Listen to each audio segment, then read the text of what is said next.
There is an ancient teaching, one almost entirely forgotten by the modern world, that says reality is not only made of matter but of inhabited consciousness.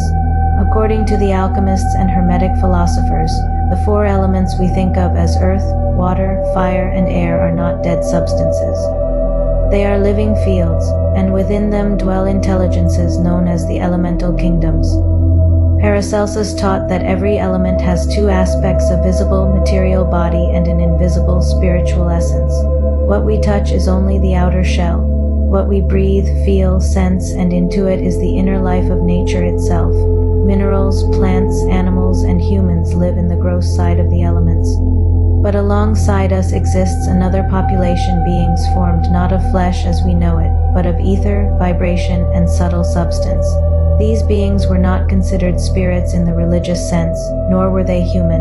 They were said to exist between matter and spirit, possessing form, movement, language, and even societies, yet lacking the immortal soul of humanity. They were called nature spirits, elementals, or the inhabitants of the elements. The earth element was said to be inhabited by the gnomes, guardians of minerals, crystals, roots, and subterranean forces. These beings dwell within stone, soil, and mountain, working in close relationship with metals and precious ores.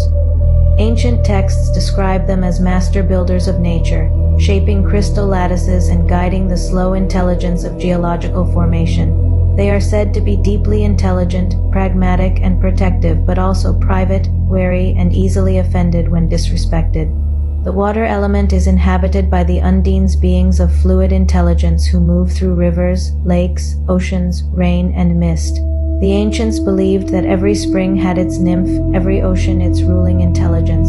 Undines were associated with emotion, fertility, healing, and memory. They were often depicted as feminine, graceful, and deeply emotional, reflecting the nature of water itself. To encounter an undine was said to awaken deep feeling, longing, and remembrance within the human soul.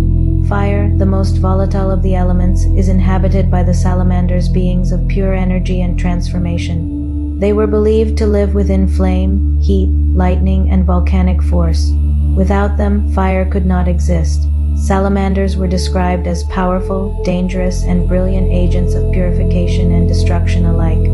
Alchemists believed these beings assisted in transmutation, burning away the impure so the essence could be revealed. Air, the highest and most subtle element, is inhabited by the sylphs, beings of intellect, inspiration, breath, and movement. Sylphs were said to govern thought, imagination, creativity, and the nervous system. Artists, poets, and mystics were believed to receive inspiration through contact with the sylphic realm. They are restless, curious, playful, and elusive, much like thought itself. Paracelsus taught that humans stand at a unique crossroads. We contain all four elements within us. Because of this, under the right conditions, communication between humans and the elemental kingdoms is possible. Not through physical sight, but through resonance, through dream, intuition, altered states, and heightened sensitivity. This is why ancient cultures believed forests were alive, rivers were conscious, and mountains were sacred. They were not worshipping symbols, they were acknowledging inhabitants.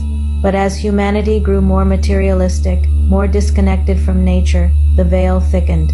The elemental kingdoms withdrew, not because they vanished, but because humans could no longer perceive them. The old texts warn that when humanity loses reverence for nature, imbalance follows. Environmental collapse, emotional disconnection, spiritual emptiness, all symptoms of severed relationship with the living intelligence of the earth. And yet, the teachings say the elementals never truly leave. They remain, waiting for humanity to remember how to listen again. This is why empaths feel overwhelmed in nature and healed by water. Why certain people feel energized by fire or mentally activated by wind. It is resonance, ancient memory awakening in the body. If this is stirring something in you, it's not imagination, it's remembrance.